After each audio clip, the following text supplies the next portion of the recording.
Okay, it's 5:35, so I think we'll get started now. So welcome everybody who's joined us for this very exciting session of Patio Conversations, which is our sixth one in the series, and the first one this year, of course. And it is also the first session where we are covering the theme writing histories, where we try to critically examine the boundaries of our discipline, or if you like, sub-discipline of architectural history. And within this theme, we also really reflect on the nature, practice, and scope of architectural history. So here we seek scholarly efforts that think about how our field of study is shaped by its various historiographical tools. And we strive to look at how fresh narratives can be woven to foreground new kinds of geographies, of course, protagonists, sources, and archives, as well as the different subjects and objects we study. So today we have with us Sarover Zaidi and Saniya Siddiqui as our two speakers. And we have Sonal Mithal, who's going to be our respondent. So I'll just briefly uh, go over how the sequence of things for those of you who are joining us for the first time. It might be familiar to those of you who have joined previously. Um, so we will have the speakers present and show us their work for about 15 minutes each. And then we'll invite Sonal to come in with her interventions and comments about on what we've seen, and we'll allow the speakers to also respond to these comments first. And so this is gonna like be about half the session, roughly. That's what happens, and then we'll have the floor open to start the wider conversation.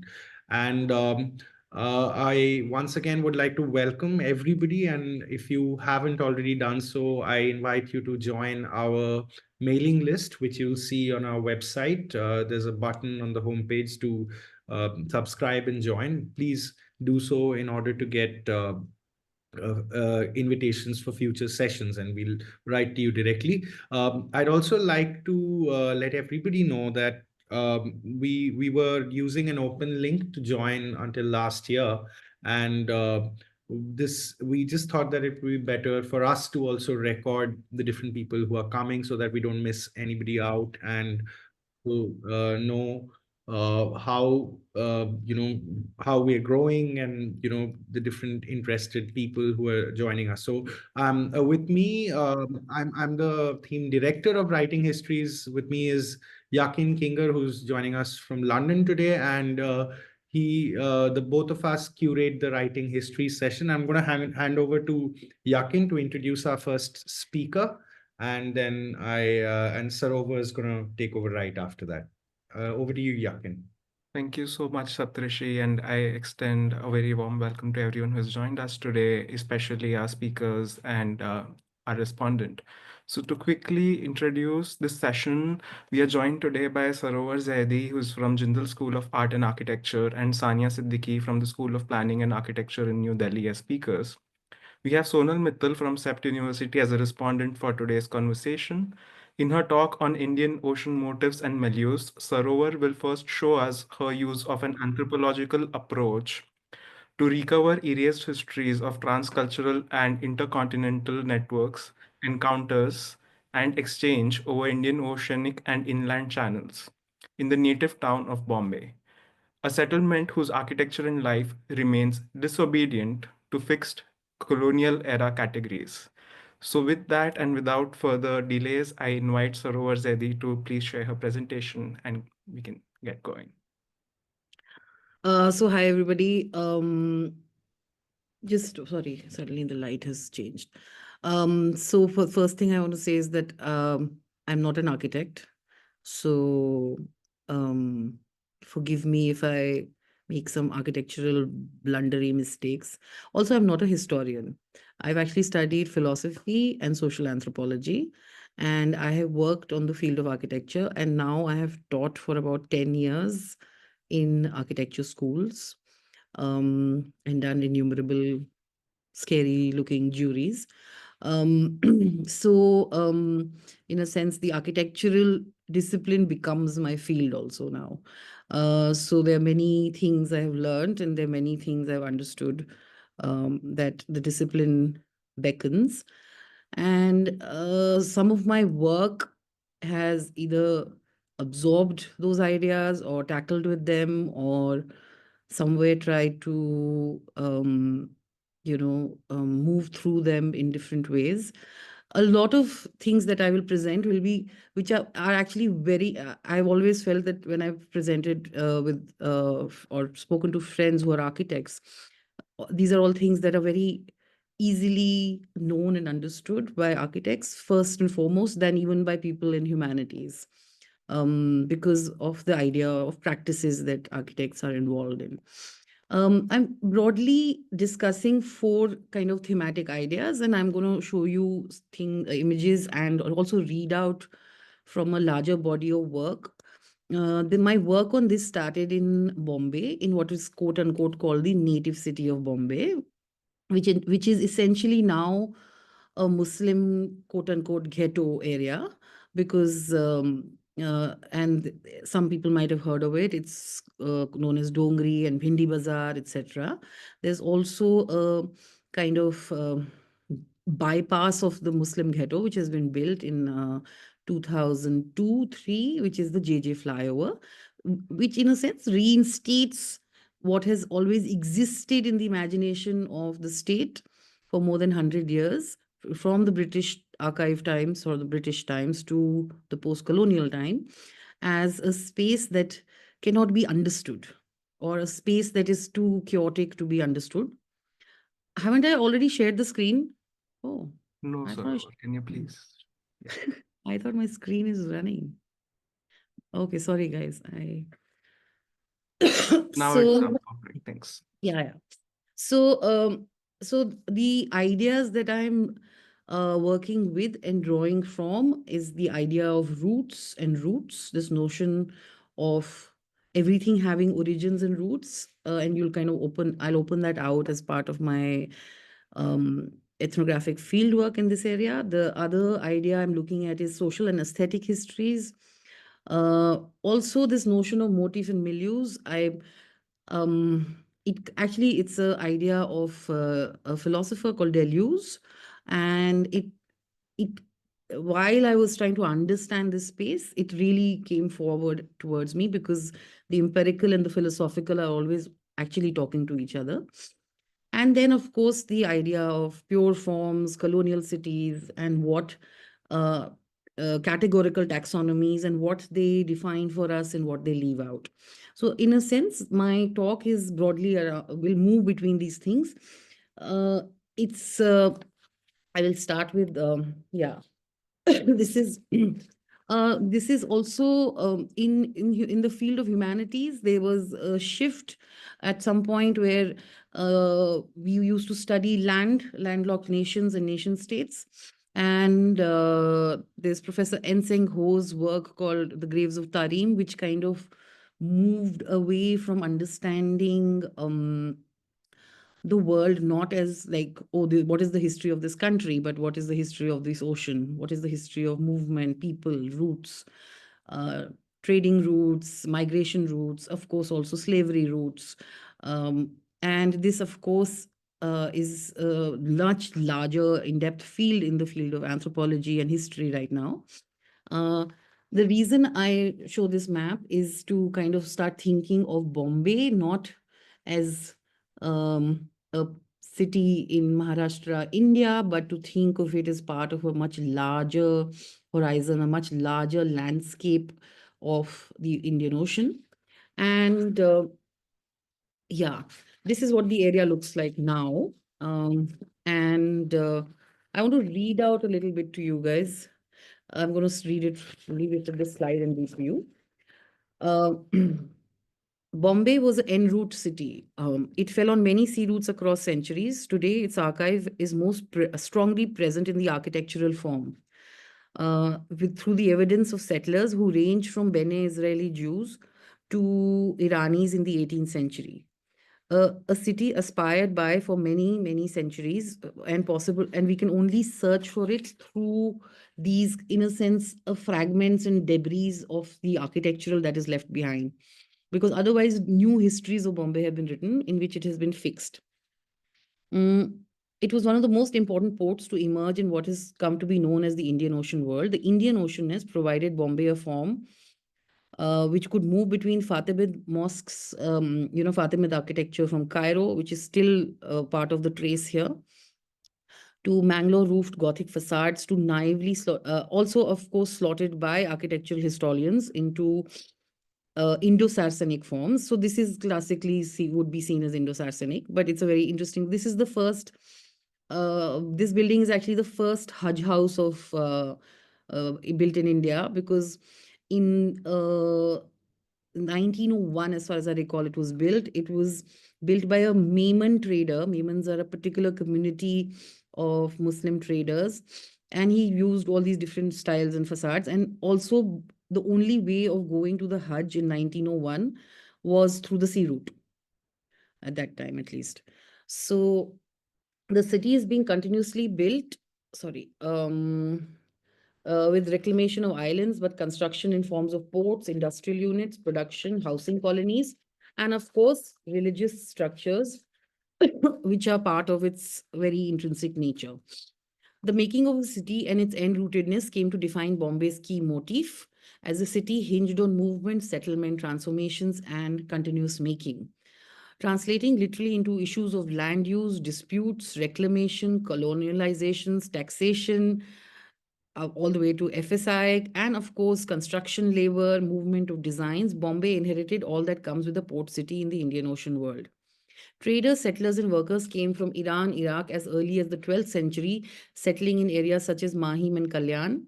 And today's local history presents them only through the main shrines that are left, in a sense, like the Haji Ali shrine is built at that time in the early 12th, 13th century. Um, in the early 1800s, there were routes and postal services set up by the British between Bombay, Karachi, Gwadar, Bushehr, Basra. There's a whole kind of line, and it's the work of Michael Morton. Q. Morton mentions this. In 1860, I'm going to go into a historical source. A traveler passing through Bombay wrote the Jane Mumbai. This is based on a research by a historian called Niall Green, a book in which he listed different types of traders, workers, nationalities, and sects who lived and traveled in Bombay. The book classified them on the basis of origin, language, religious belief and practices, dress, and even possible travel routes. Working within differential meters of ethnicity, religious backgrounds, sects, regional, national, and sectarian identity, the book lists groups of Arabs, Turks, Iranis, Sindhis, Baluchis, Kashmiris, Baghdadis, Pathans, Khoja Shias, Bohras, and Sunni working classes from North India and the Western Ghats, all kind of merging into Bombay. Now, how is it that, this is not having a impact on the built form and the built environment? Because you have imaginations of people from different trade routes, you have religious identities, sectarian identities, their ideas of what a building should look like. Then you have of course, the British draftsmen's plans floating around.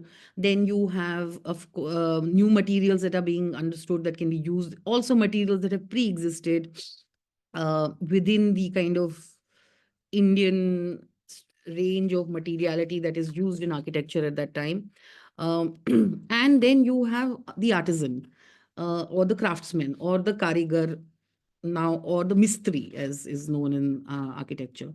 So of course that will generate something which is extremely different. This is also, I wanted to, these pictures I've kept because this is the JJ flyover which bypasses this, and like you can see it so close to the old buildings, you can literally peer into people's houses. And this is what is called the under the flyover. And this is another building from the early 1900s. It's continuously also changing right now. You can see there are many different styles that have been patchworked into it, and also adapted to new where this is also a building that you see. This is actually a Bohri building. I don't know if it still exists because there's a redevelopment plan. So this is actually not from that area, but it's very close by. This is, I think, Parel. This is by my friend. Sorry, I'm going to show you lots of images. This building is actually gone now. This was in Bhindi Bazaar. So in a sense, um, what Nile Green also talks about is the idea that Bombay developed as a quote unquote a kind of a Muslim cosmopolis, which had so many trade routes and communities coming and settling, and there is a, and then there are the Baghdadi Jews coming in, as you may have heard of David Sassoon.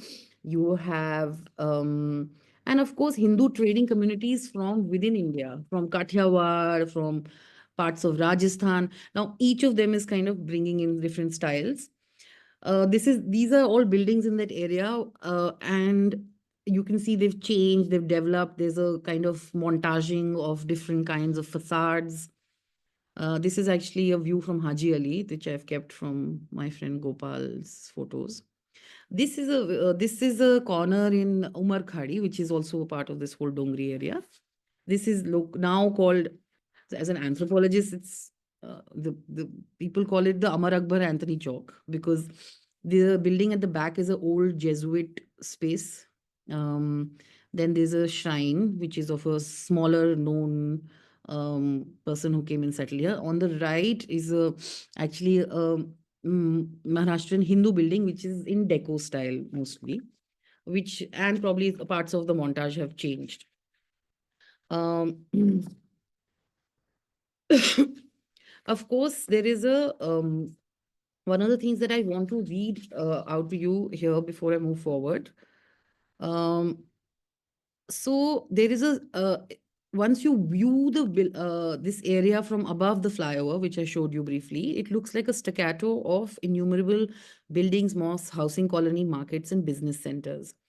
One will see an intertwined outlay of minarets, Mangalore tiled roof, Art Deco balconies with Gothic motifs. A dense sense of vernacular architecture is patched onto a large space of dilapidated, overcrowded streets. The interlaced format of architectural styles, facades, traverses, eras, materials, repairs, providing a speeding diorama of not just architectural heterogeneity, but also a diversity of community and their formats of living and making a life in the city of Bombay. In this incremental diachronic zone of architecture and life lies a refined resistance to colonial history and the colonial rule of the city, which aimed for a cohesive planned city sphere with the singularity that conforms to planned cities. Of course, this is Koolhaas and Corbusier. And it offers a homogeneous horizon and a sense of homogeneity to its inhabitants and to the idea of the state and its citizenship. The differences of styles and the formats of building represent an aspect of transcultural histories which are given duty through material objects and buildings present here. Architectural patronage in the form of religious production and a vibrant religious marketplace took place in the early 19th century in the native town of Bombay. Initiated through and based on funding from traveling merchants, new forms of living fabricated in coalition with workers, because this was very near the dockyards. So they were housing built for dockyard workers. In a sense, it's also a labor history. It predates a sense of because you have to house the labor, and this is probably one of the first times they're thinking of setting up housing for labor. Fabricated in coalition with workers, artisans, masons, and craftsmen who migrated into the city during this time. Innumerable religious trusts are set up. So there's a large amount of work on religious trusts in this area, because that's what is bringing together the money to build these spaces. And as you know, so many of you will know that any space that is being built through religious trust money, they might get one tranche of money and build one part of it, and the next tranche will come in and the style has changed and the mistri has changed, and it looks a little different, right? That incrementality, that not the complete, I'm not talking about North Indian Mughal architecture or the South Indian temple, but you'll see this in Gurdwaras and other places in North India. That's the only place I've seen it here. Innumerable religious trusts were set up with the new economies of city traders, mostly from diverse Muslim groups. Of course, there is also a assertive Indian Ocean topography that grew out of this area, contrasting itself from the British embossed cosmopolitanism emerging from the colonial city of Bombay. It was termed as the Muslim quarter of the city, and this is the main tension that goes on with this area. So they had communities like Memans, Sheikhs, Boras, Khojas, and they had mohallas. They had linguistic. There's another very interesting feature that you will interface with in Bombay. So people would sometimes I self-identify. So the 1901 census presented a complicated scenario of classification because the British wanted to classify people into clear categories. Um, but there was a crisscross in places of origin, caste, linguistic categories, and subsects of Islam, and also where they came from. So you have linguistic classifications of Dakkani, Konkani, Persian, Persianate, Hindustani, Kutchi could be reclassified as trading communities of Bohra, Khoja, Memon, Shia Sunni, or occupational castes such as Julaha and Momin. The mohallas of this area then had different kinds of sectarian affiliations and kinship and producing different kinds of buildings, complexes, and streets. Religious leaders such as the Aga Khan built not only charitable hospitals for the community but also provided cheap housing and rental options for members of his group. S.M. Edward gives the account of the Memon Mohalla, which has three essential units, namely the Jamaat Khana, the mosque, and the family house, occupied by joint family system. The model, so in fact, it's a very interesting story in a book, a historian who has written on the family enterprise of Bombay, where the Memons had actually submitted a plan to the British to build a Memon colony in town, which is the colonial city, and it was rejected because their structure included a Jamaat Khana, and they didn't want the Memons wanted a different kind of facade. So Preeti Chopra's book deals with this. She's looked at the archive on this. Um, and what the criterias were that the British said that you don't fit in a sense. I mean, it's a particularly clear bias. They let the Baghdadi Jews built and they let the Parsis built in town. And in a sense, if you see, the facades are consistent with what the colonial city looks like. So there is all these material markers of community strength, kinship, etc., are now happening in this area, which is actually technically becomes more cosmopolitan. This is a mosque again built in the early 1900s. It's a Sunni mosque. This is the Jamaat Khana of the Aga Khan, and he's making a very particular point, and it's in the heart of Dongri. And by making this he is making a point about the fact that the Muslim Mohalla also has a notion of time, which is not based on prayer, but also we also have clock towers. So there is all this conversation that actually there's a very interesting dialectic of conversation that goes on between the colonial city and quote unquote the native town. Uh, yeah. And I'm going to now come to a section which I'll go through quickly, and then I'll come to a little bit of the discussion on this native and colonial. And this little section is actually a different chapter of my work, and it's based on a mosque I worked on. I've kept this Hi, Bombay. Sarover. How much time do Sorry. you have? Yeah, just try and wrap in about 2 to 3 minutes, right? 3 minutes. Yeah. Give me 5. Okay, Okay, fine. I want to go super speed. Okay. Okay. Yeah. So this Thanks. is, by the way, in Bushehr is a port city in Iran, and this is a travelogue of it. And interestingly, I had a friend who was doing a PhD in SPA on architecture or something, and she went to Bushehr. She was Iranian, and she sent me photos of the the what do you call it? The doors there, and they looked like these wooden doors from Rajasthan and Gujarat. Anyways, the point is this mosque is in Bombay. And the story is, and I was trying to deconstruct this mosque both uh, through its religious histories, its aesthetic forms, and its what goes on there today linguistically. So this is called the Mughal Masjid. Interestingly, the Mughal Masjid, now these tiles were brought or through the sea route. It was built in the 1880s. So it's a Iranian, it was built by Iranian traders.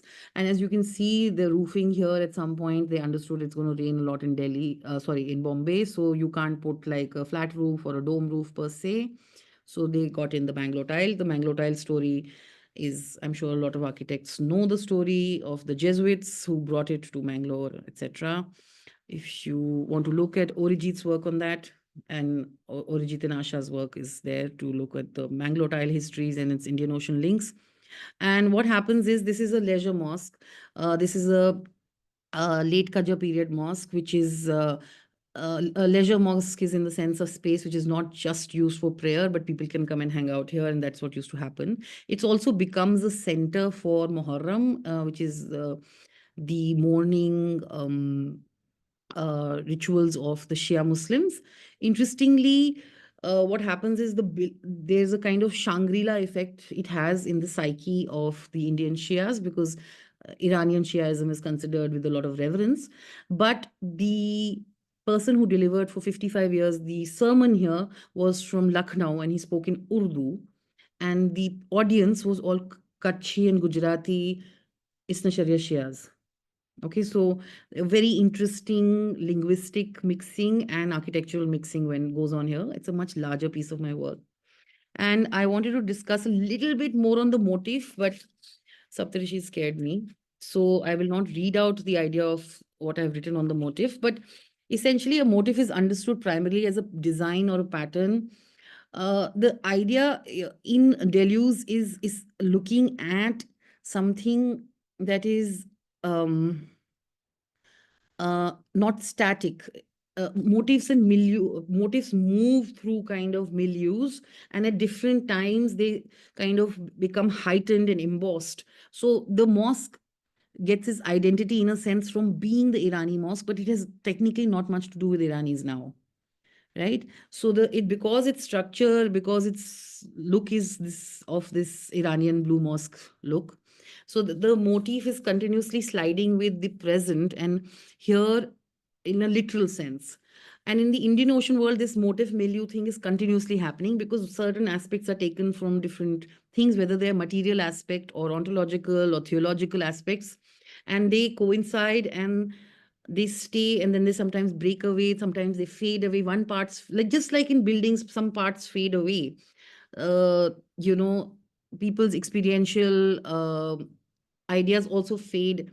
So the building moves into these kind of different domains of how locations, languages, and uh, the different histories of Bombay are kind of moving through this space, both in its material form and its religious imagination, etc.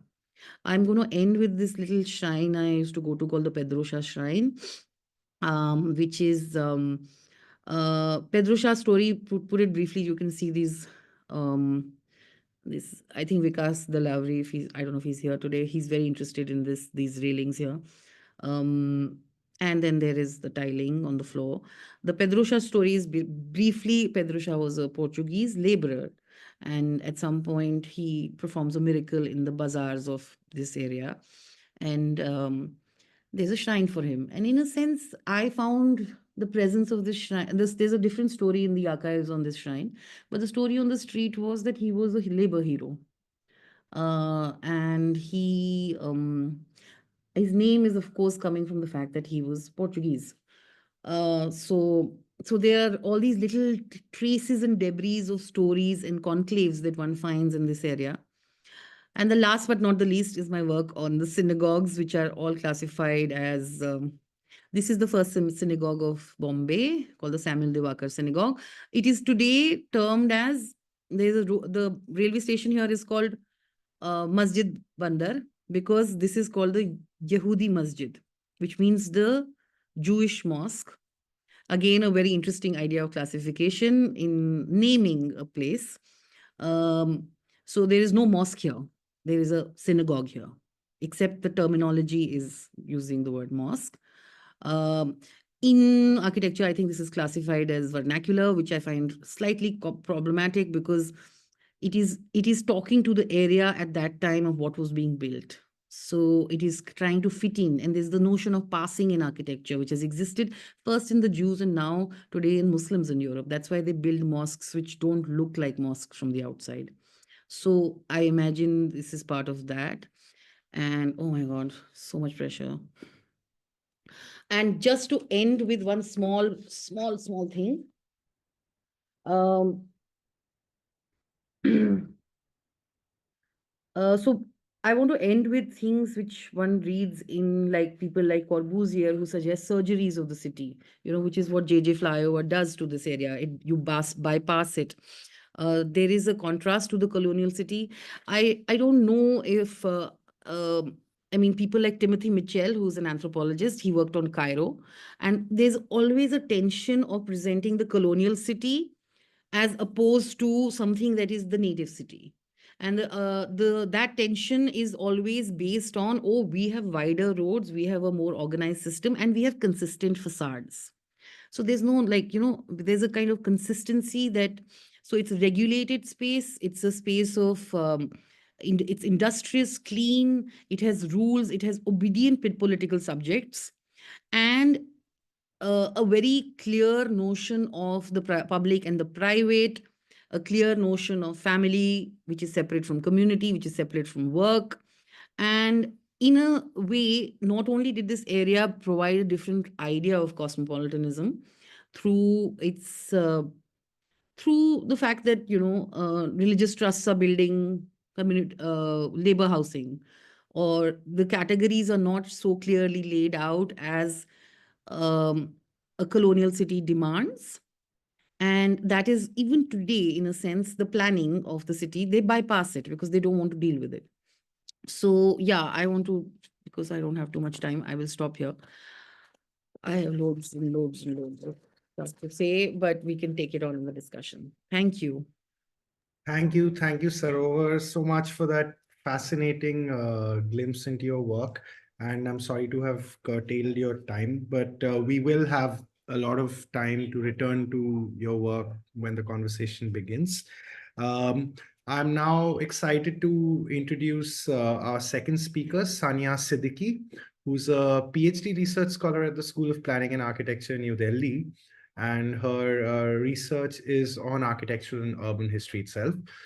She's a gold medalist in her M.Arch in acoustics from the Jamia Millia Islamia, and her doctoral work examines gendered patronage, built heritage, and cultural landscapes in colonial South Asia. So Saniya focuses on Shahjahan Begum's architectural contributions in the city of Bhopal, and she combines historical inquiry with a critical gendered lens, and pushes for inclusive narratives in writing about architecture. So Saniya will be, for instance, looking at gendered architectural patronage in her talk entitled "Building Selfhood," and she will show us how the built heritage in Bhopal represents Shahjahan Begum's architectural legacy in the city's 19th-century modernization. So I'll hand over to you now, Saniya, and the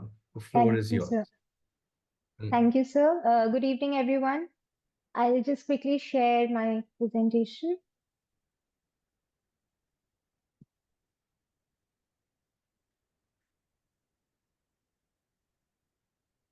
Okay, so did it go full screen? Not Yeah, yet, I think Saniya. it did. Not yet, Uh, just waiting on it. Yeah. Yeah, now it's full screen. You can go ahead. okay, it just vanished for me. Just a second. All right. All right, so good evening, everyone. It is a pleasure to be here at PATIO Conversations, and I am grateful for this opportunity to present a small segment of my ongoing doctoral research, which is in its very early stage, I must say. So the today's talk, which is titled Building Selfhood, Gendered Patronage, and Shahjahan Begum's Architectural Vision. So the focus of my work is Shahjahan Begum of Bhopal, who is a remarkable female ruler whose architectural vision not only transformed her princely state, but also challenges the conventional narratives of architectural history. The presentation aligns with the theme of writing histories, where we are invited to critically examine methods and categories that shape the discipline. So, by exploring Shahjahan Begum's contributions, I aim to examine how a gendered lens can offer new insights into architectural historiography and can also open pathways for more inclusive narratives. All right, so architectural history has traditionally centered on Eurocentric and male-dominated narratives, often overlooking female patrons and non-Western contributions. However, studies in the recent decades have started to explore the nuanced role of women in architecture as patrons in order to find scholarship that advocates for a more integrated and comprehensive view of architectural and art history. A thorough systematic literature review was conducted for the ongoing study on gendered patronage. And like you can see on the slide, there were a number of keywords, relevant keywords that were applied across databases, which gave me a huge number of literature that included journals and even PhD theses across the globe. That came to a number of 691. And out of this, I did critical appraisal for about 75 entries from the entire list. So women's roles as active participants in architectural production remain highly underexplored, especially within colonial and princely contexts. The infographics that you can see on the slide represent the analysis of the literature surveyed. So we can see here that Europe is the geographical area where, so this is the area where the female patronage has been studied. So we can say that European female patronage is the most studied area so far. Then United States is the country where scholarship of this nature has been carried out the most. Then if we come to what kind of patrons have been examined, so multiple female patrons such as convents and the nuns contribution to architecture has been studied more as compared to single or specific female patrons. Then as far as the source of patronage is concerned, so personal wealth and royal resources has come out to be the major reason for patronage. Also, the intended function for patronage, which was being carried out by women, has come out to be religious. And if we look at the dynasties, Ottoman dynasty is the most researched as far as the existing scholarship is presenting. And as far as the Indian subcontinent is concerned, Begum Samru is the most studied female patron.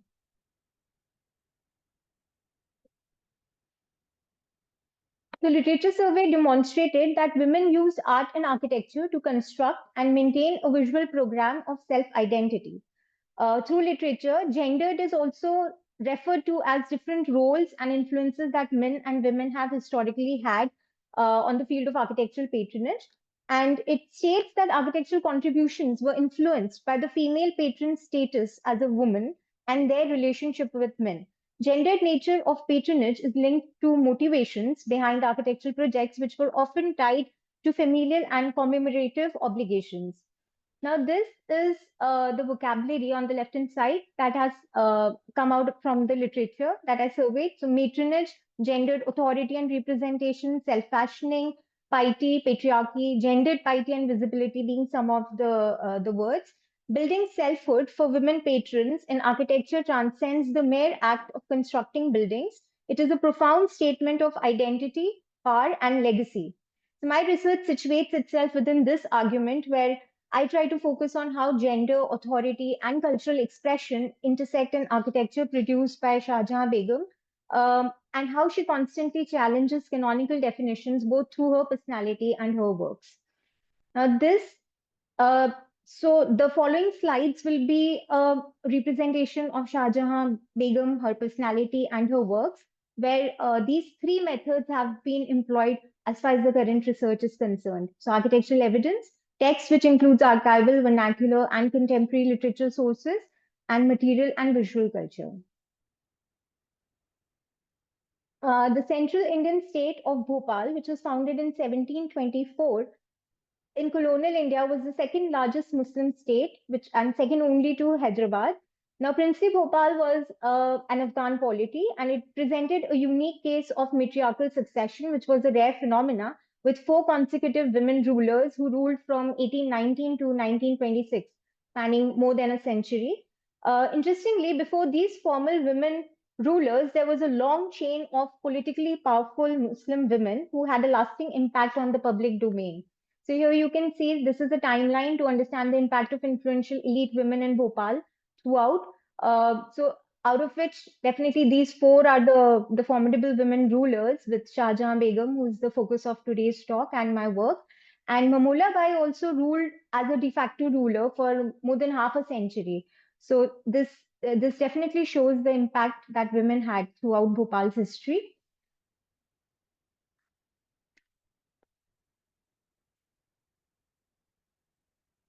So among all, Shahjahan Begum, whose reign was from 1868 to 1901, that is a period of 33 years, stands out as the most significant patron of art, architecture, and literature. She ruled at a time when colonial power and patriarchal systems defined the social and political landscape. As she navigated these pressures, she negotiated multiple identities: a woman, a Pashtun, ruler of a princely state, and a figure interacting with colonial modernity. So here on the right-hand side, you can see the portrait of Nawab Shahjahan Begum. This is from her early years of reign, that is 1872, where Barbara Metcalfe in her work describes the portrait as the Begum standing amid typical studio props, signaling colonial-style drawing room with a table, a vase, a book, a parasol, and gazing forthrightly ahead. Her dressing is a blend of the worlds that she lived in. So we can see we can see heavy robes and heavy insignia of the Star of India, which was bestowed upon her by the British power. And she has English style boots with European style gloves and frock, but she wears a traditional headdress with fitted churidar pajamas. So while asserting her authority, she left an indelible mark on Bhopal's built environment. On the left-hand side, you can see map of Bhopal city. So she created Shahjahanabad. So like Shahjahanabad, just like how Mughal emperor, her more famous namesake, created the Shahjahanabad city, and he was Mughal Emperor Shahjahan. So Begum Shahjahan likewise created Shahjahanabad, northwest of the Shahre-Khas, which was the central core or the old core, old city core. So before we get into Begum Shahjahan's works, this is a timeline to understand the nature of the building program in Bhopal, and especially under the Begums, under the four Begums rule. So before stability under colonial domination, since the Afghan rulers were more of a warrior clan, there was a lot of instability. And also because 1818 saw the treaty, the signing of the Anglo-Bhopal Treaty, which brought in a lot more stability. And this is where in 1819, Qudsiya Begum became the first woman ruler. And this is where we see the trajectory of the building program. So from 1819 onwards, a lot of definitely the mosques and the palaces were the prime focus of construction. But along with that, utilitarian projects like extensive waterworks took place under the reign of Qudsiya Begum, along with sites to support and house Islamic rituals, which again included mosques and inns for pilgrims. So this was carried forward in Sikandar Begum's reign also, who was the mother of Begum Shah Jahan, and where she started to undertake public works such as schools, hospitals, paved roads, and street lighting. But Begum Shah Jahan's reign, that is from 1868 to 1901, has been judged by historians like Manu Sopti in his work 1993 as the golden period of city building. Then again by Barbara Metcalfe in 2014, she states Begum Shah Jahan to be the dynasty's greatest builder. Then art critic Gayatri Sinha says judges Begum Shah Jahan to be the greatest women builder in India, as she traversed through the sacred as well as the secular spheres as far as patronage was concerned. So now this slide shows the list of native chiefs in the year 1873. This is a file from the National Archives of India. So here you can see the entire list, which includes all Maharajas, Rajas, Maharaus, Maharanas, Nizams, and Nawabs, with only Begum of Bhopal as with the as the sole female ruler among this among all the other male counterparts. Now, this is an interesting slide as it describes Begum Shah Jahan and the formidable characters that surrounded her life. So, on the left-hand side, we have Nawab Sikandar Begum, who was the mother of a mother and predecessor of Shah Jahan Begum. So, Sikandar Begum and Qudsiya Begum, both mother and the grandmother. Okay, I think I have a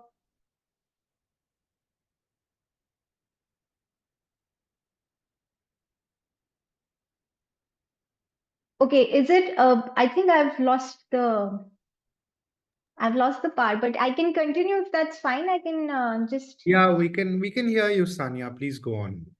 All right, all right. So I'll continue. I'll just.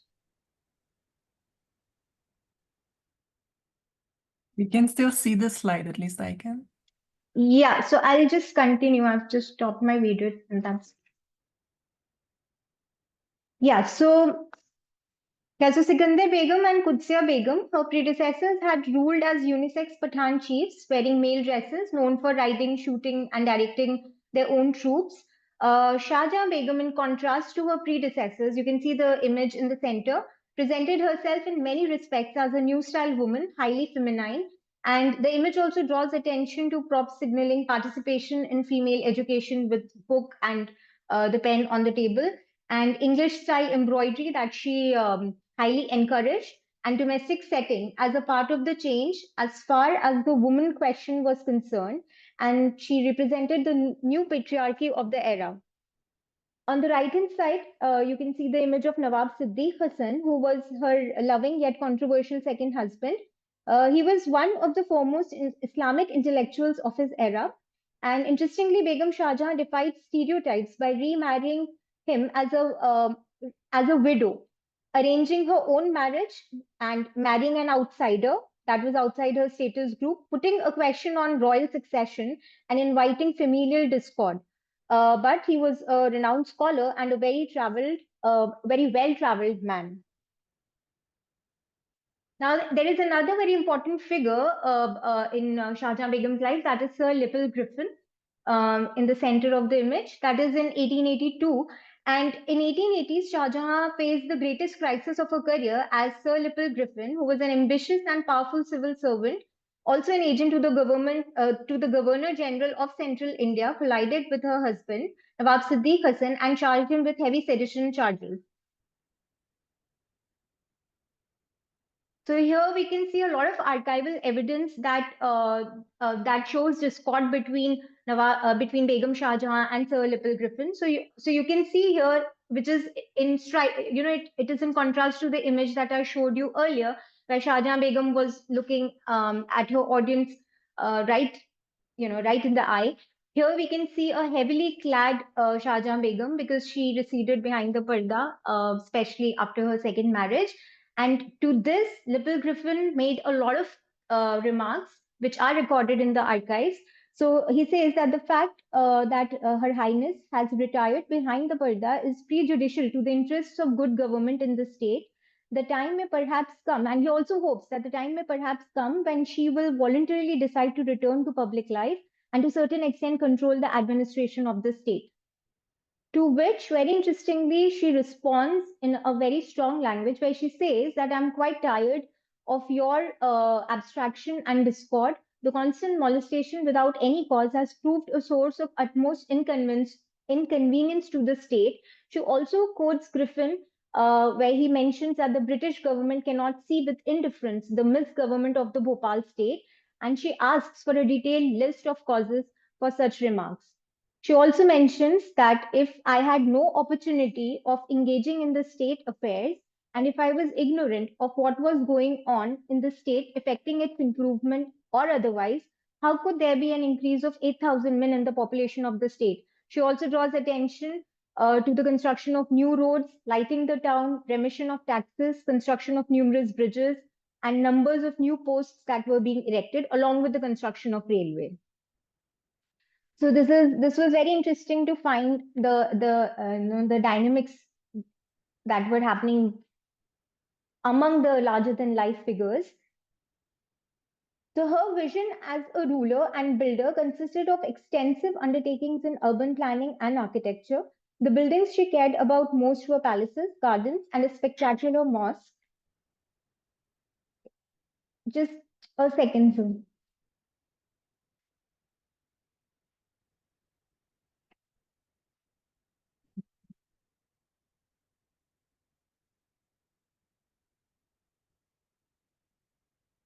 Yeah, so the buildings she cared about most were palaces, gardens, and a spectacular mosque. You can see here. So this is the plan of the central area of the Shahjahanabad suburb, where we can see, there it was a walled city and it had a number of gates, and then it had the Taj al Masajid. So this is the southeast view of the Taj al Masajid, and this is the Taj Mahal Palace. So these were her most ambitious projects. Moving further, so this is the construction that she was contributing to, so the Benazir Palace. Yeah, sure, sir. Then the different gates that were built. Then along with this, she was also building constructions like Lal Koti. So that was completely in colonial bungalow style. And the number of so there were around 73 gardens that were during her reign, out of which Nishat Afza and Hayat Afza were her most favorite ones. Yeah, so her most ambitious project, that was Taj al Masajid, is a prime example of her architectural vision. Now again, you can see this is the view of Taj Mahal Palace, the Taj Mahal Tank, and Benazir Palace, the summer rest house. This is taken from the Taj al Masajid.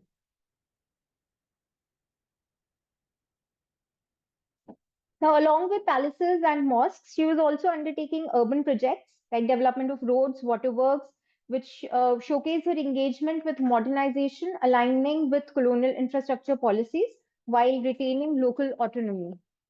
These structures do more than functional needs. They articulated a nuanced narrative of negotiation where traditional motifs coexist with colonial modernity, creating a transcultural architectural language.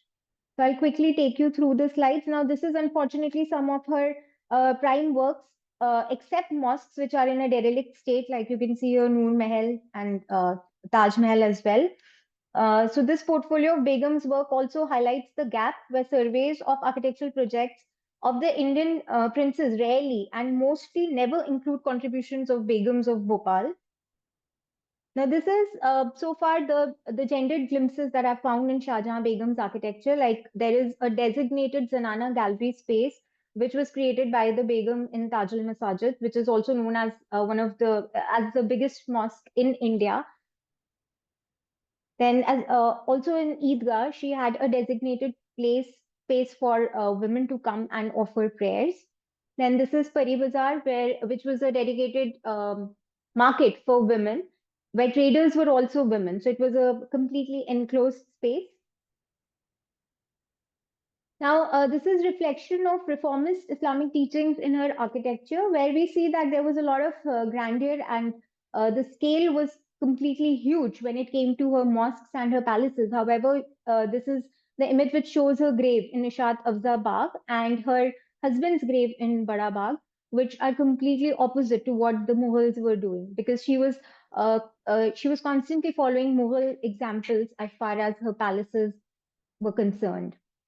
Now, these are again archival examples where which show that she was very much involved in the preservation of Sanchi Top, Sanchi Stupa, and this also shows a bill with the amount that was being spent on the repair works. This is the Bhopal railway budget, which shows the annual budget spent on the Bhopal railways. And interestingly, she had Daftari Tanzimat. So Tanzimat is a Turkish word which means reorganization, and under which she laid down rules and legal documents which were related to construction and management of sites. So she was not just involved in urban level projects and architectural projects, but she was also very keenly involved in the furnishings and the fittings of her palace.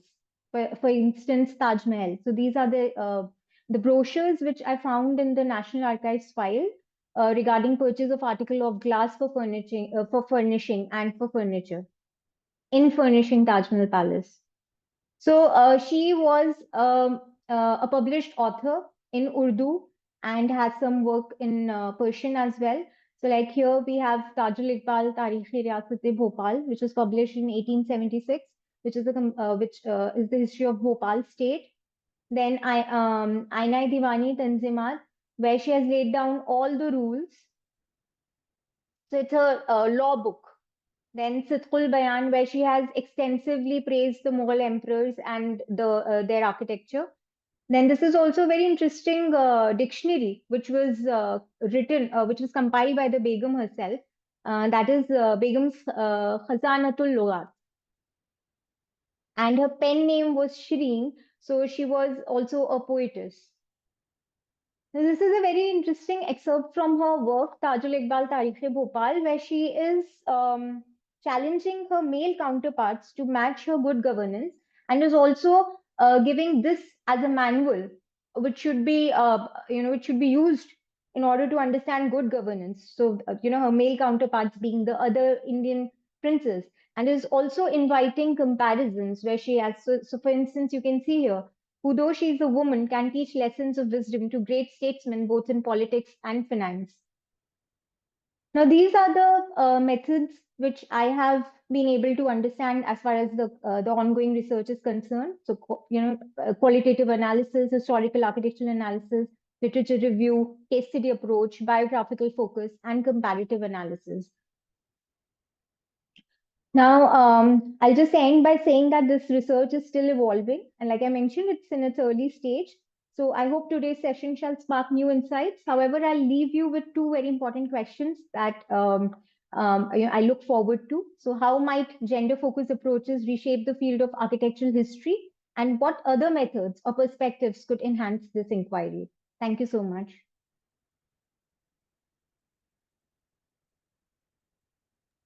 Thank you so much, Saniya, for this presentation and taking us through the history of Bhopal through the lens of Begum Shahjahan Begum's perspective. This was really very interesting for us to see.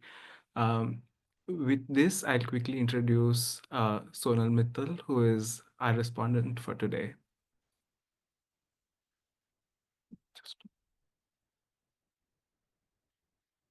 Sonal Mithal, who is currently at CEPT University, has co-authored a recent book titled A Queer Reading of Nawabi Architecture and the Colonial Archive. And she brings a 3-decade-long career as a researcher, educator, and built heritage professional. She has co-founded the research and conservation studio People for Heritage Concern, which deals in conservation, urban revitalization, and art projects for the public sector, of which the restoration of Surat Castle has received the Smart City Award for Economy and Culture in 2019. She is also interested in ecological approaches to climate change and an intersectional understanding of built environment production. With this, I welcome Sonal to share her thoughts with us. Thank you, Yaqeen. Thank you, Patio, for having me over. So I really enjoyed Sarover and Saniya, both of your works. It was a real pleasure to learn the histories from a lens that is not very widely talked about.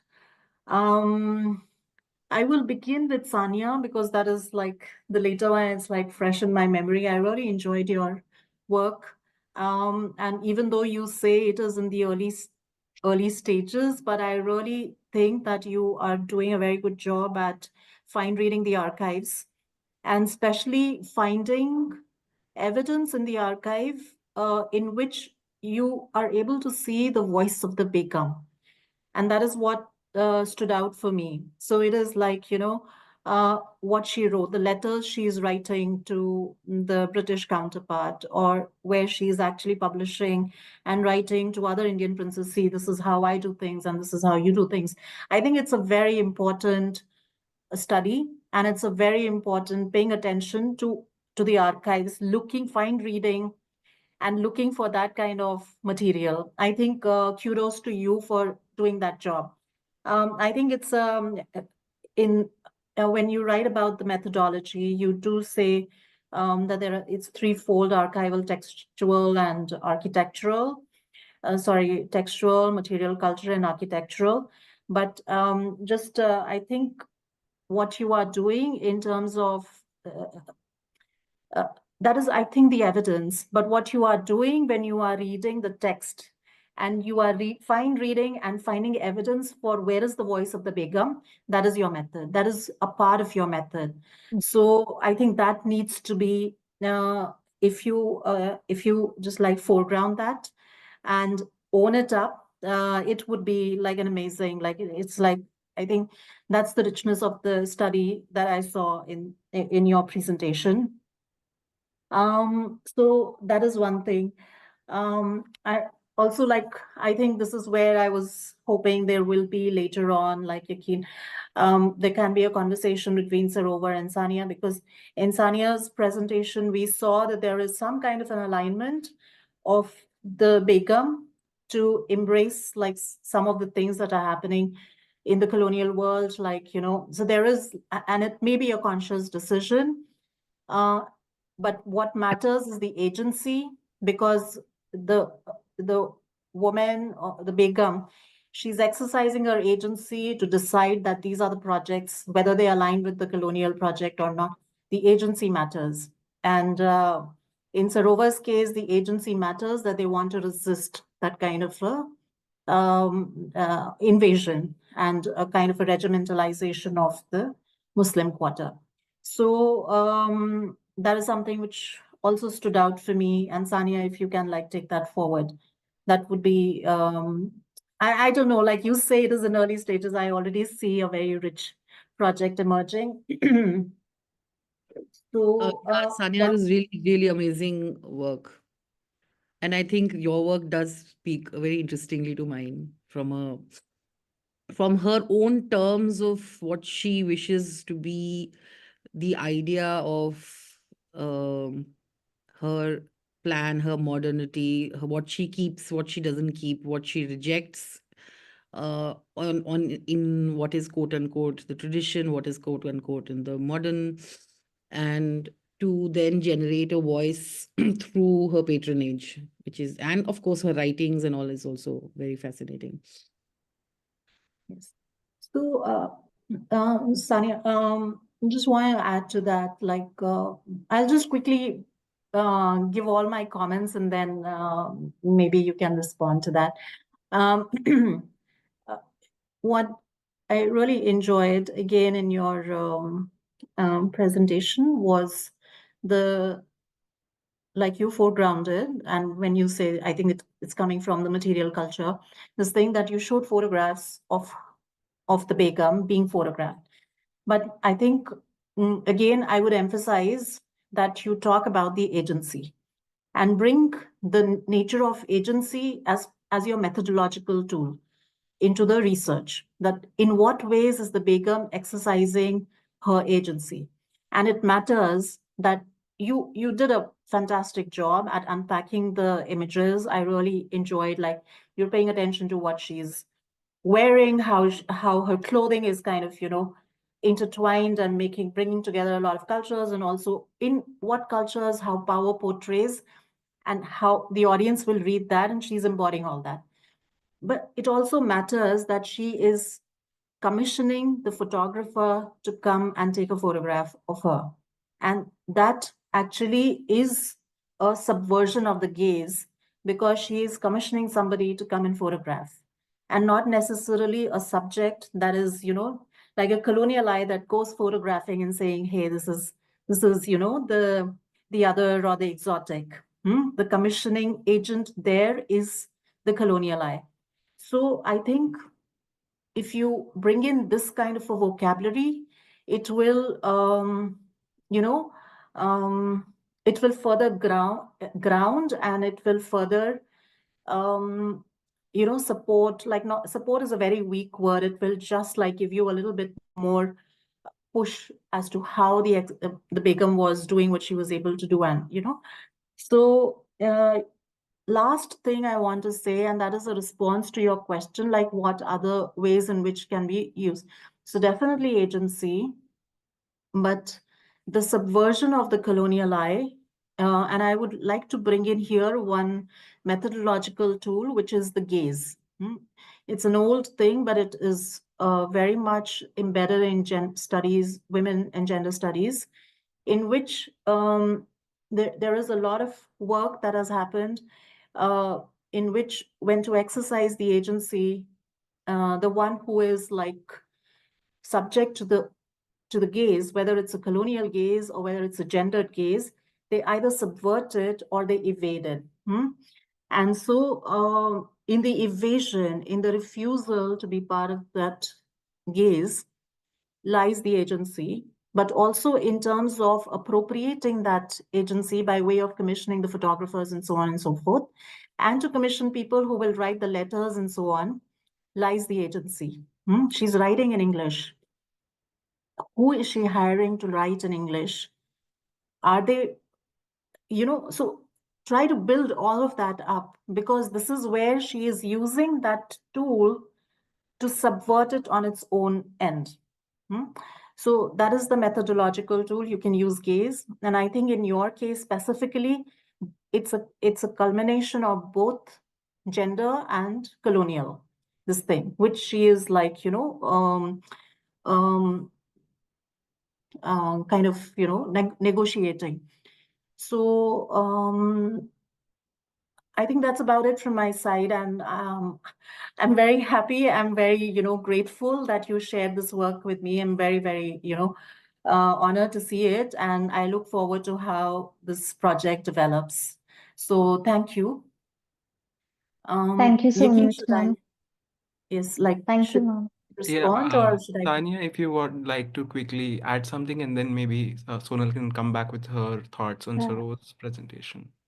So thank you And so much, ma'am, for your just in the encouraging words. meantime, sorry, just in the meantime, Sorry. everyone can put in their questions in the chat if they would like, or they can ask that after Sonal has and Sarovar have had their discussion. Yeah. Yeah, do raise your hands if you have a pressing thought, or you're welcome to post them in the chat and we'll invite you to ask or read out your questions. Yeah. So thank you so much, ma'am. And that is really encouraging of you. And I think whatever, you spoke about agency, I do understand that I need to articulate it in a more, in a more detailed manner, and I need to start looking. So I'm looking at these things, but yes, definitely I need to maybe develop a methodology around that. So I was not thinking on those lines. So I think this is a very helpful input from your end. Thank you so much.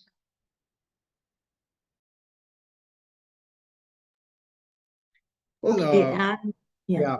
So no, I was just saying we now invite you to comment on what Sarovar showed us.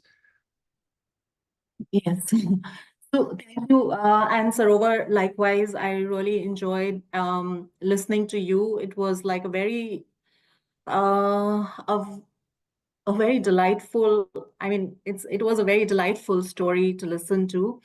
And some of the things like really, really kind of spoke to me, especially say for example, like you talked about a lot of people coming in from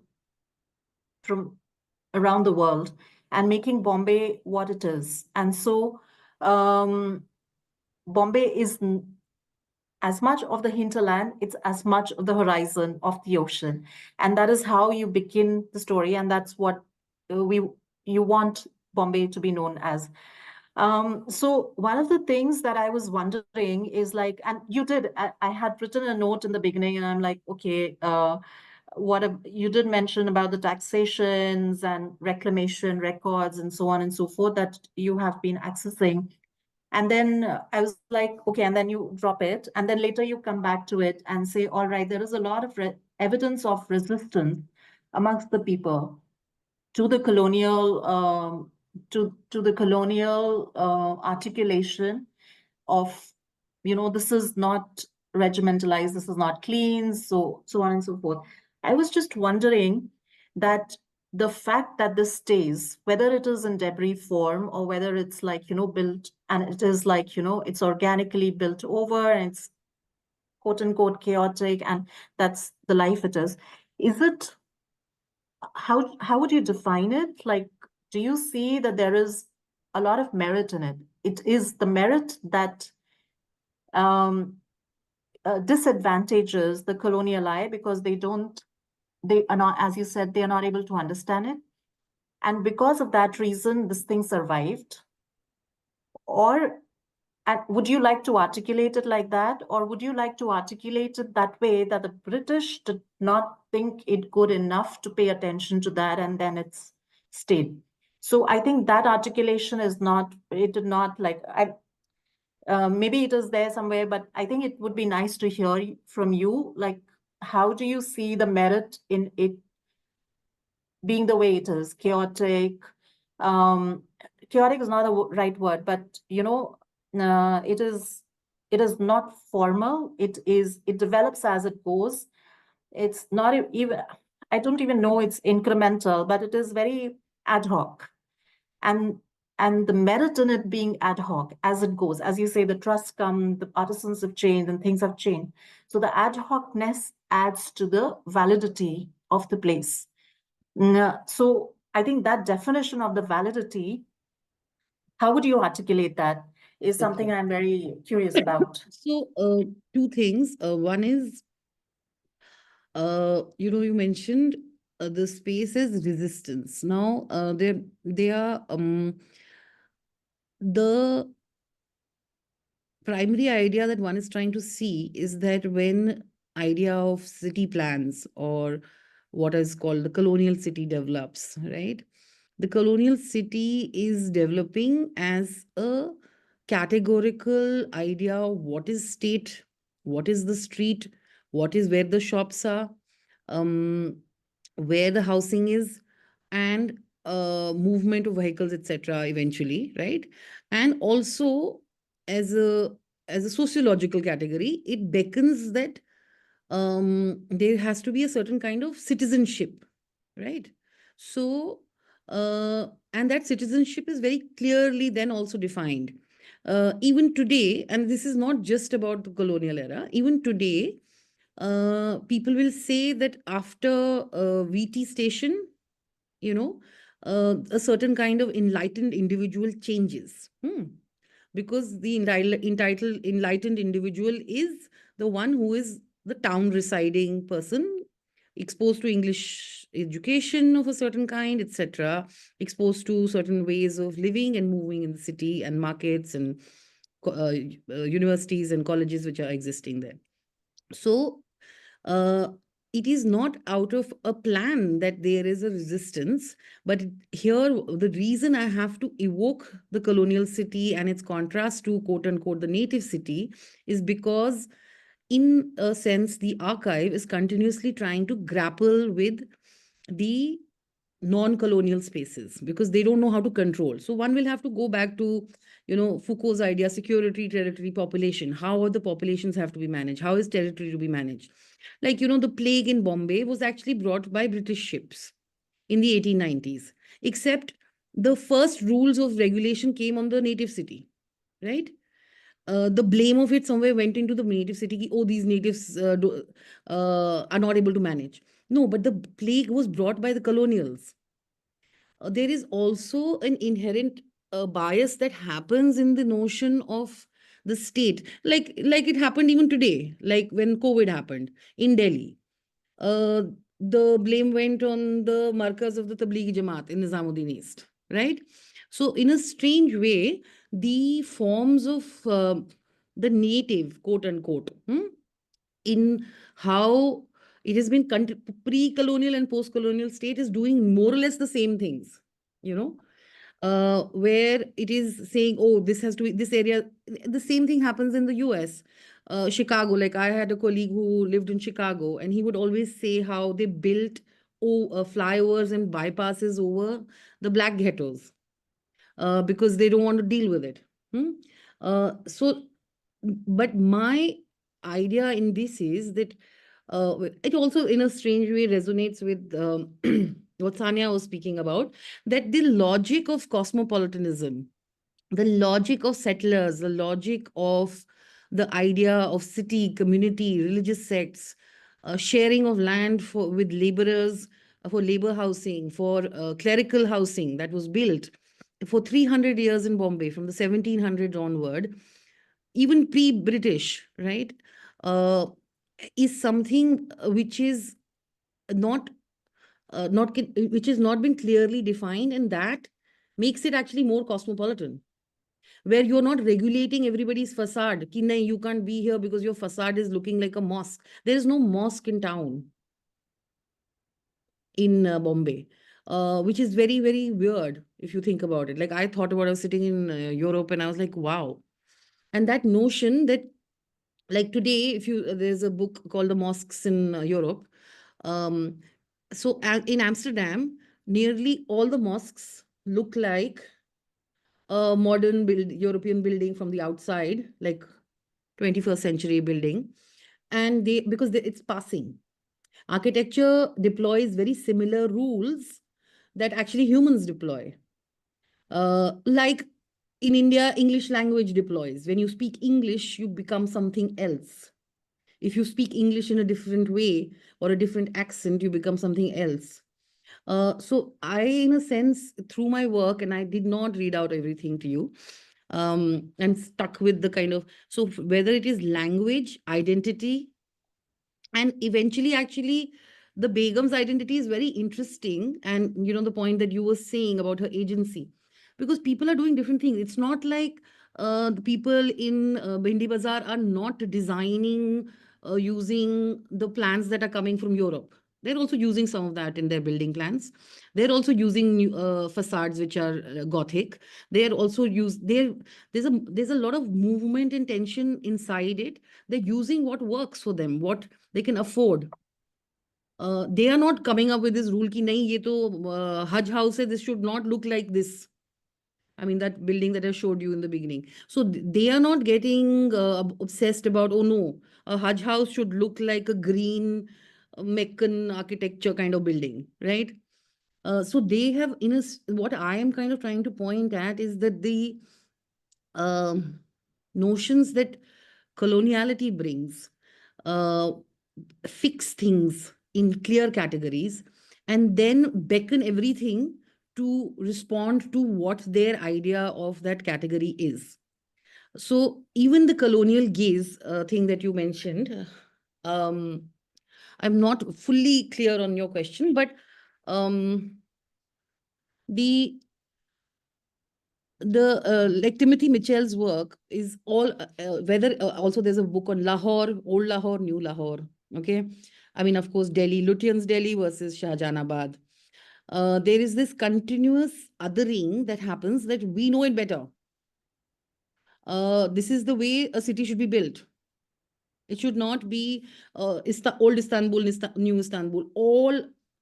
So, and in that frame, you're denying epistemology. You're denying that people have their own ways of building and figuring out things and running a city. And the thing is, this area is still the most thronging area of, as a market, as something that is close to the docks. There's still trade going on. It generates a lot of income. So was your the logic that the colonial started with about exclusive and inclusive also, because the idea of aesthetics, of land use, who they're letting the people, who they're allowing in, is based on who they think. Like, if you see the Baghdadi Jewish synagogue in near Flora Fountain at Kala Ghoda, it was painted light blue later after the Israeli state got involved. But before, it used to be white, and it looks like a Gothic church from outside. It does not.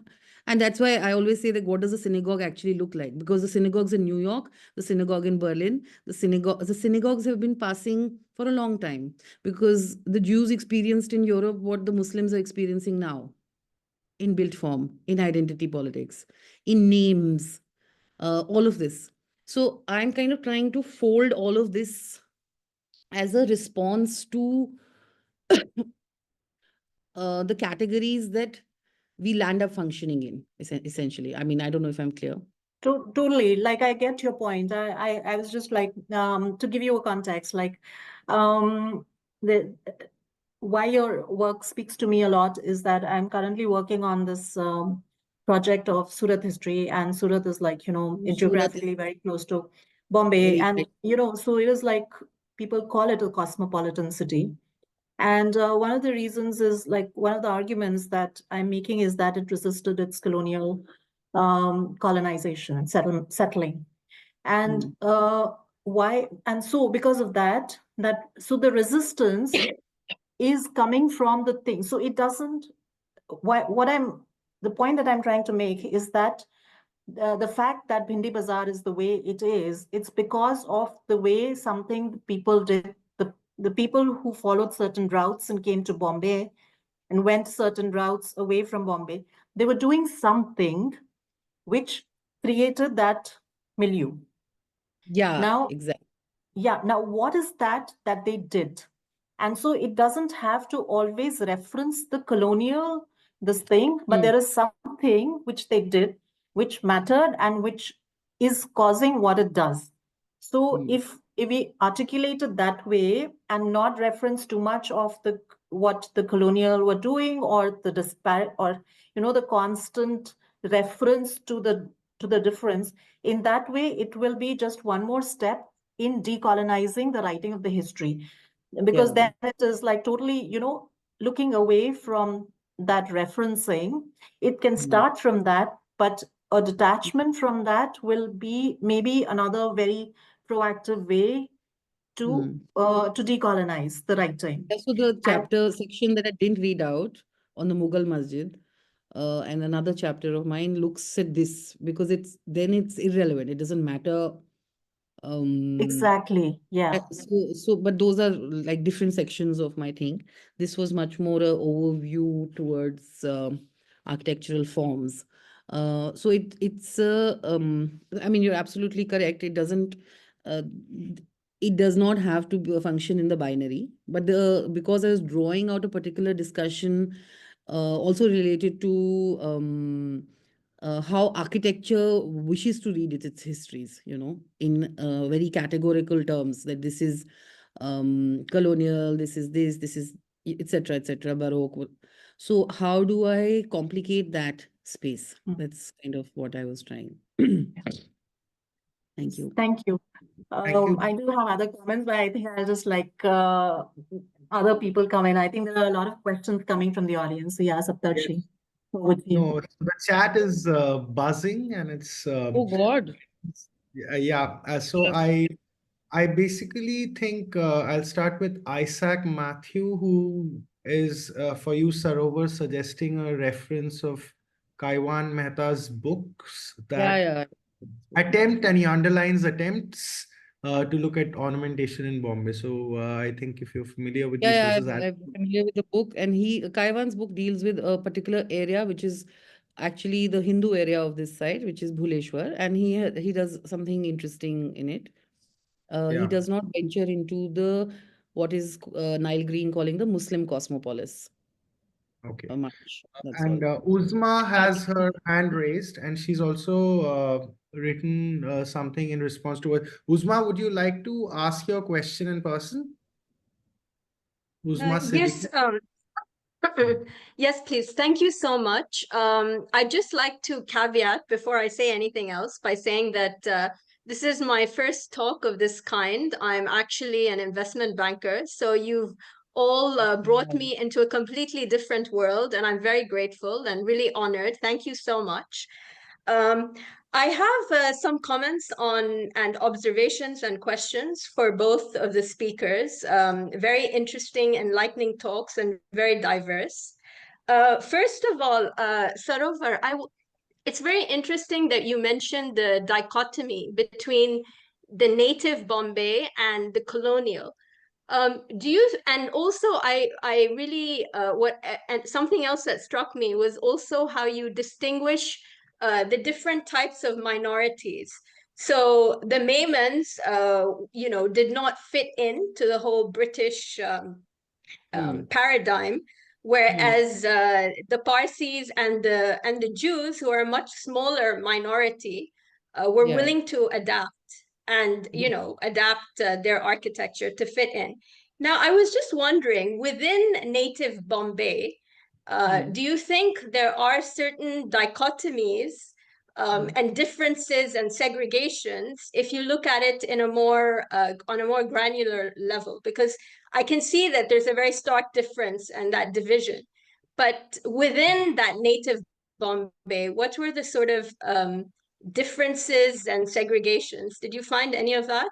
Or Yeah. I'm a cultural anthropologist. I found like 70 different categories of Muslim groups and their ideas of architecture, selfhood, making, origin, language.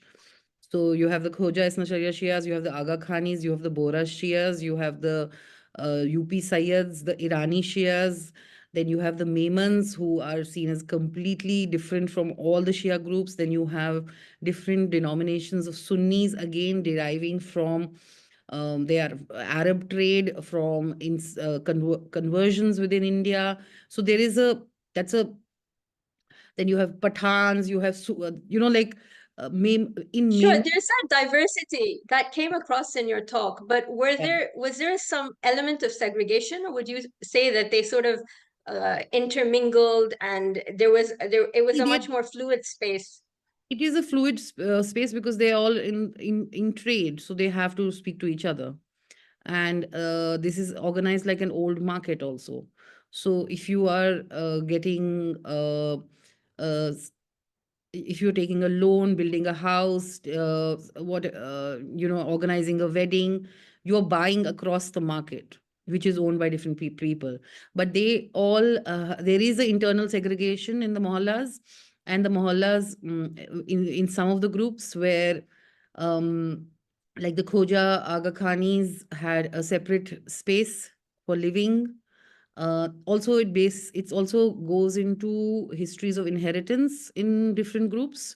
It goes into the relationship with things like Muharram. There, it goes into segregation based on who they think is their religious leader. Like the Bohras definitely see the Sayyidna as their leader, while the Aga Khani saw the Aga Khan as their leader, while the other groups did not have such leaders. So there are many internal segregations that go on. But because it's a marketplace, the market beckons a certain kind of equality. And also, strangely enough, because they all become part of what is the native town.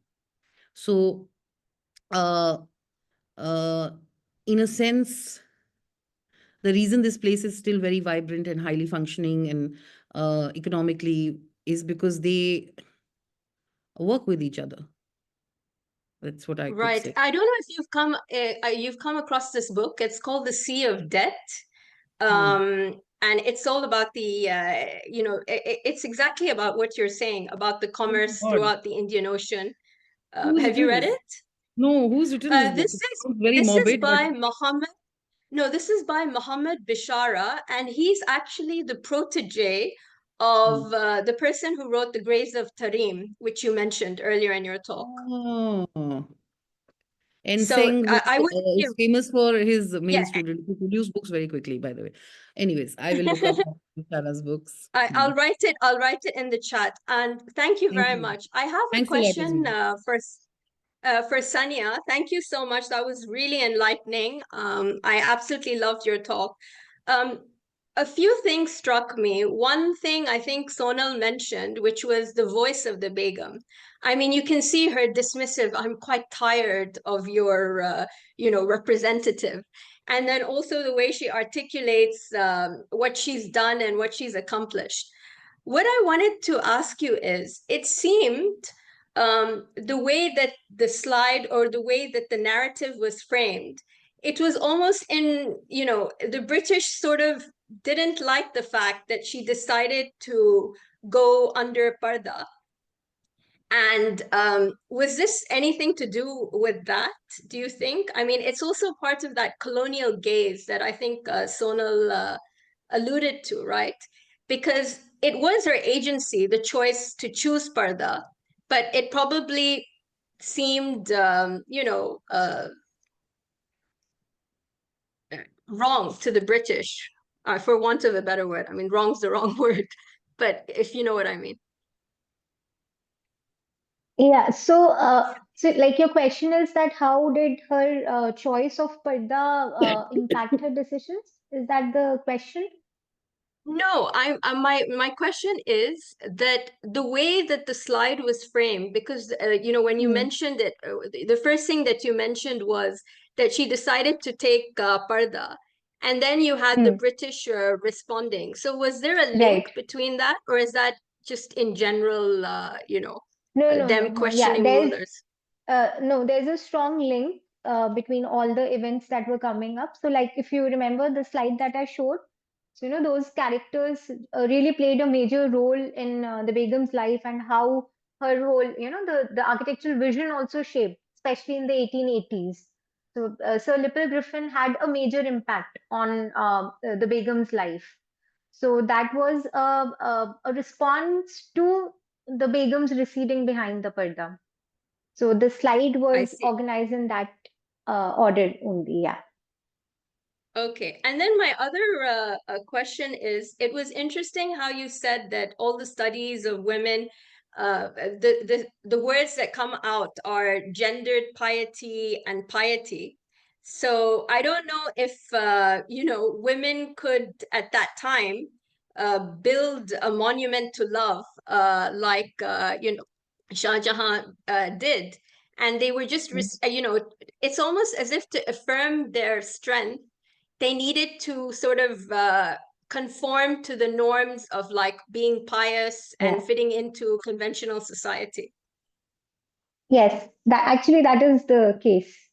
So a lot of the work that is that I spoke about in the literature that I surveyed it belongs to the time period where women were not really rulers. But then, there have been cases in certain European studies where the women were rulers, and they were definitely doing, both kinds of patronage. So it was not just restricted to sacred patronage. So it went beyond sacred, like what we see in Shahjahan Begum's case also, because she's the female ruler and she's not acting as maybe as a regent or as the emperor's wife, as a patron. So that is why the status of the female patron really mattered in what they were patronizing.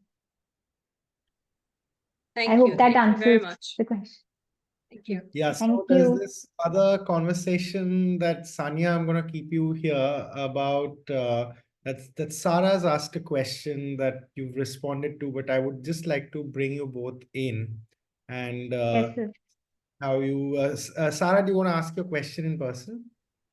Yeah, because I think I mean, what fascinates me also, you've mentioned the people directly, immediately around her who are kind of influential, but I was wondering, does she, because she writes so much and she seems very educated, does she speak of people who have influenced her through her readings or by, other historical figures within India? Because it's quite amazing if this would come out of course, her family had this long Yeah. line of female agency, but was there anyone beyond her direct family or princely state who she admired and took inspiration?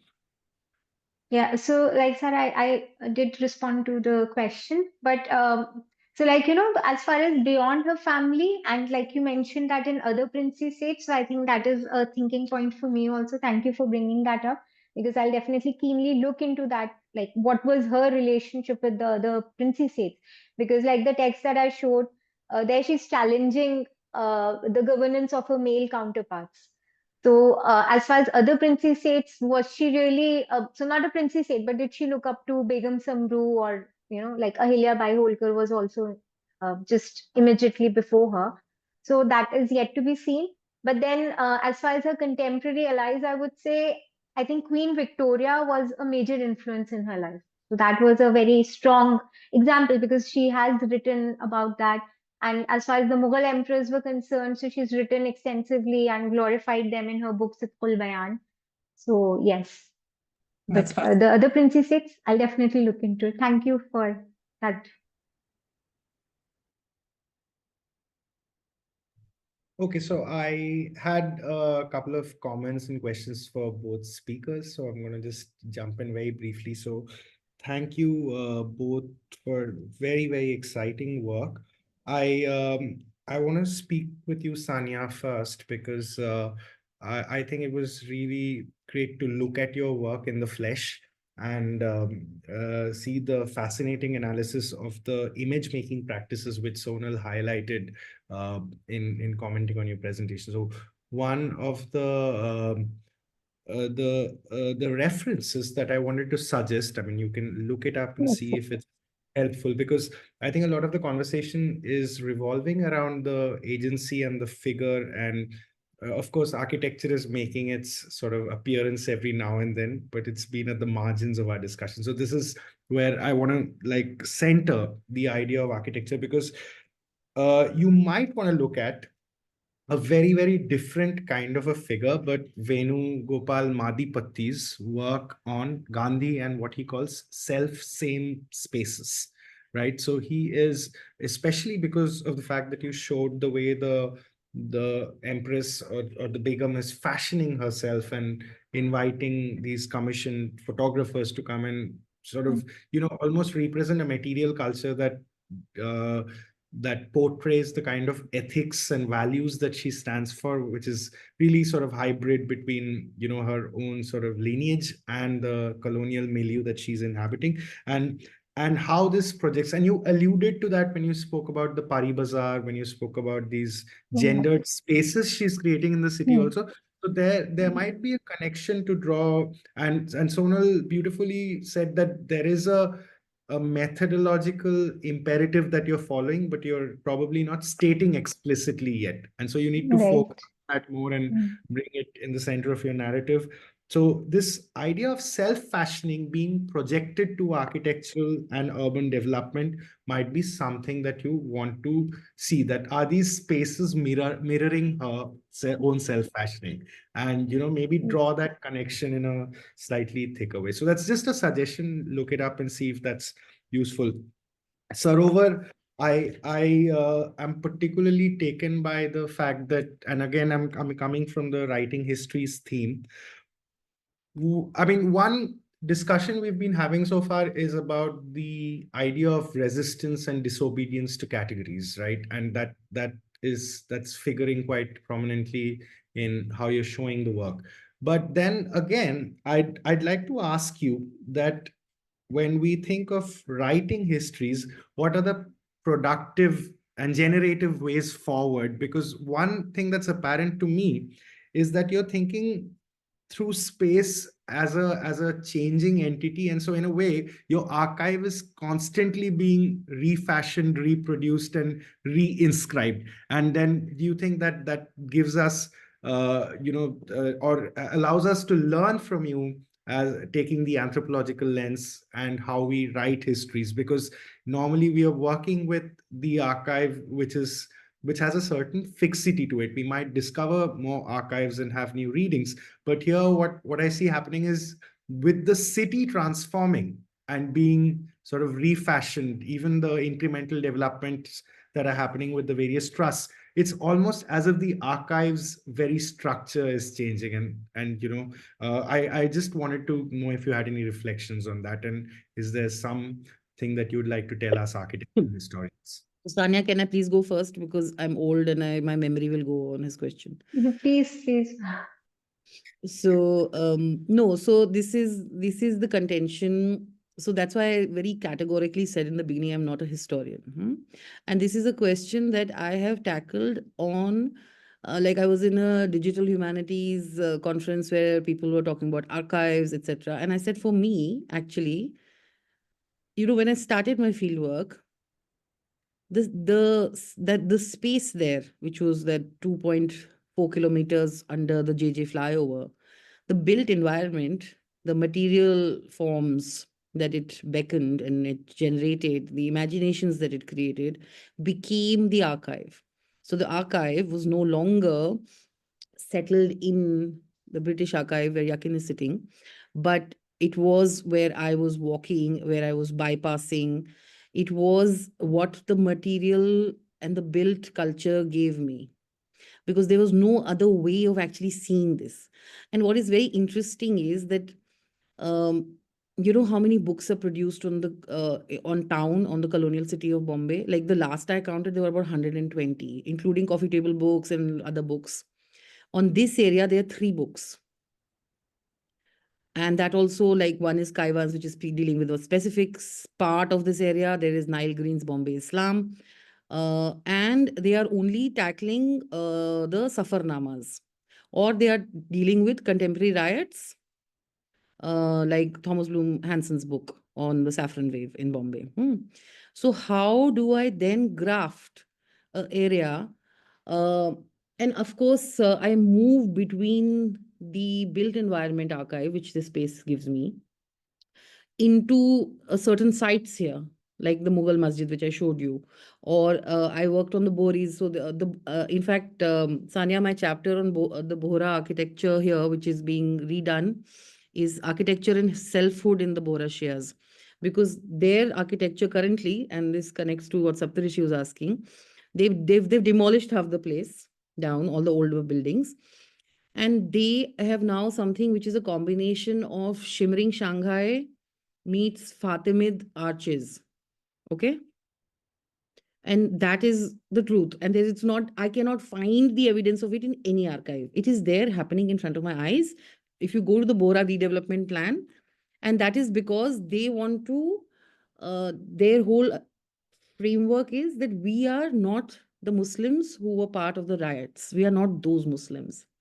So their self-fashioned modernity of this current time, post-Babri, post-Bombay riot time, is that we are the Muslims who have environmental clearances, who have Modi's blessings, who have this, that, the other, to build these very state-of-the-art buildings in Bhindi Bazaar, and which is making even the flyover irrelevant, because the flyover was peering into their mohalla the most. Okay, and they're saying we're building so high and so much better. And if you see, that's a whole chapter of mine, which is or dealing with this. How will I find this in an archive? I will never find this in an archive. I'm generating that archive. So, Thanks. like other people who want to work on this area will have some archive to work off from. But for me, also what is very interesting, and Sonal had also mentioned something like this, you know, nobody wants to touch this area. The heritage people are also, like, they were getting very sad when the Boris were saying ki nahi, hum to purana building gira ke naya banayenge. ठीक है? But the reason was the area has been ignored historically, both pre-colonial and post-colonial. Nobody wants to go into a Muslim ghetto. You only want to go there because of food, which is where people go there during Ramzan, right? The only other place that it appears in the Bombay imagination is in Bollywood chase scenes or underworld, right? Because Dongri is Dawood and everything. So, like, even when I used to go there, and I've also lived there, people used to be like, why are you in Dongri? So it's also the visual and the social imagination as an area that you don't go to, as an area that is riot affected. So what happens is that if I enter this terrain through the built, I'm in a sense beckoning for an alternative form of looking at the archive itself. That's what my grand ambitions are. I don't know how much I'm succeeding. No, I think it's going really well, and it's very helpful for us that you're generating such an archive. Historian, architectural historian. Yeah. Catherine has her hand raised. I just wanted to add to that, Sarover, that I really agree with this idea in terms of writing history of the building being centered as an archival resource. It's something that I'm pursuing in my research into modern architecture. And I think it's something that has somewhat disappeared from architectural history research conducted by architects. We've somehow come to the building as something should not discuss, especially in terms of its form, detail, and construction, and that we should concentrate perhaps on other social cultural issues that intersect with the building. And I think it's really valuable to recenter the building, and absolutely love what you're doing in terms of building a new set of evidence. I wanted to ask you, when you come to kind of consider the sort of motivations of particular building languages, how you kind of support or investigate those claims. I'm thinking about the idea that certain languages being about passing, for example, being about trying to sort of minimize one's presence or fit in. And I kind of think about the change in perhaps church language in Europe as a counterexample.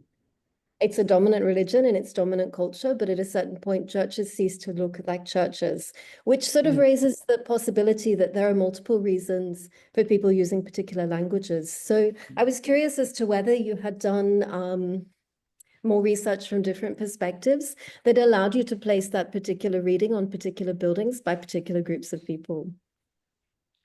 I did do very specific readings of a set of buildings. In fact, when I first started this project, I was looking at a church, a mosque, and a synagogue. Then it became this one crazy milieu, and then these different pieces in it. In fact, the church I did look at was actually Gloria Church, which is the first church of Bombay, because Bombay was dowry, as you know, given by the Portuguese. Anyways, two things I wanted to say on, yeah, so your point on the building as a place to unpack, unpack the order of things, if I can use that term. Even I now live and work in Delhi, and I work on modernist architecture. And I have been to exhibition after exhibition of architects of modernist architecture, where there is plan section elevation and photographs. And there is nothing else I know. And I have seen so many such exhibitions that my brain like numbs out now. And of course, it's also about the star architect and the architect and all the grandness that architects have. And like even in there, I started working on a project called Lived Modernism, which is trying to unpack the building through its forms of inhabitation, decay, and use over time. And like IIT Delhi was a famous architectural site. It does not have toilets because when it was for women, because when it was built, I'm sure There were SPA no also women didn't have toilets students, for women. very few, yeah. So anyway, so that is one thing to kind of enter these places. And as an anthropologist, there is a certain relationship to the immediate and the empirical in front of you rather than just the image or the section or the plan of it, right? So the places, how they become, like I live in a DDA flat, and I wrote about flat apartments as part of Nehruvian socialism plans of how you manage a family of two people, because that's what the government wanted. But on your second part that you were mentioning, I'm not a very England person, but in my living across Europe, I always felt that the public sphere, quote unquote, was always located like the Christmas market is. There's always a Stad hall, like a city hall. There's a church which is vaguely functional, not functional, sometimes functional, and there's a market. So the market, the city hall, and the church were the kind of the triad of the European public square.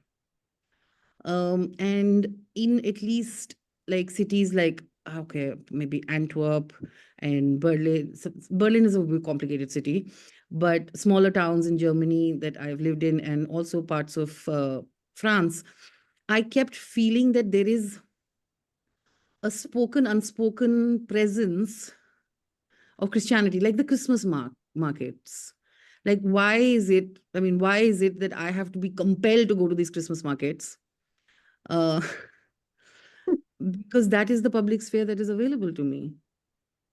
And all the Asians and the people from different countries, from Africa and people from Turkey, and like on Eid, we're only looking at each other because there is no public sphere for Eid in Europe, but there is a public sphere for Christianity. So, and it is because the town structure is still the same with the church pier, even though the church may be empty. But the public sphere, I mean, there is, of course, all the work by Talal Asad on this, on what happens in the public sphere of Europe and quote unquote Christian/secular societies. Yeah, but that's a very long line of thought I'll have to go into. But yeah, it's an interesting point you're making. I mean, yeah, I will have to think a little bit more on this with this. Yeah, I guess I was Because thinking less Christianity doesn't about, have to do passing. It is the main norm. They don't have and to pass. yet Exactly. And yet the language of churches changed so that they were no longer recognizably churches, which just strikes me that there are potentially multiple reasons that religious organizations choose to change their architectural language. I think there's an amazing video film about a group of Muslims in Melbourne who employ the architect Glenn Murcutt to design a modern contemporary architect to design a mosque for them. And it's absolutely beautiful because that community talk about why they wanted Murcutt to design their building and what they wanted it to say, what they wanted it to do. And it just raises the possibility that there are many reasons why groups of people are using particular architects or particular architectural languages, and passing or wanting to kind of diminish their presence in the street may be one of them. But I think there are often others, and that in linking the evidence of the building back to the kind of social questions or cultural questions, I think it's just fascinating to see how many possibilities there are, and then what techniques can be developed for linking possibilities. And I back. think there is a huge relation, and as a social anthropologist, I think there's a huge relationship to the built form that is manifested, to identity politics. Like, even the Begum and her self-styling that, Saniya was talking about. So she's navigating so many different things, and a notion of, and communities do that. Like the Bohra Shias of Bombay are doing that right now, because they want to dissociate with one aspect of the ghetto and then project themselves. Architecture also becomes that location of the self-performance. And it is public sphere performance that way. Yes, absolutely. So it's even more performative than her photograph in a studio, right? Because it's in the public sphere.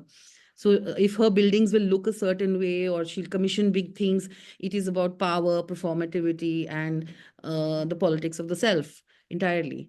And it is in a dialogue with ideas of modernity across time and selfhood and self-determination also, right? So mixed motifs and things like that.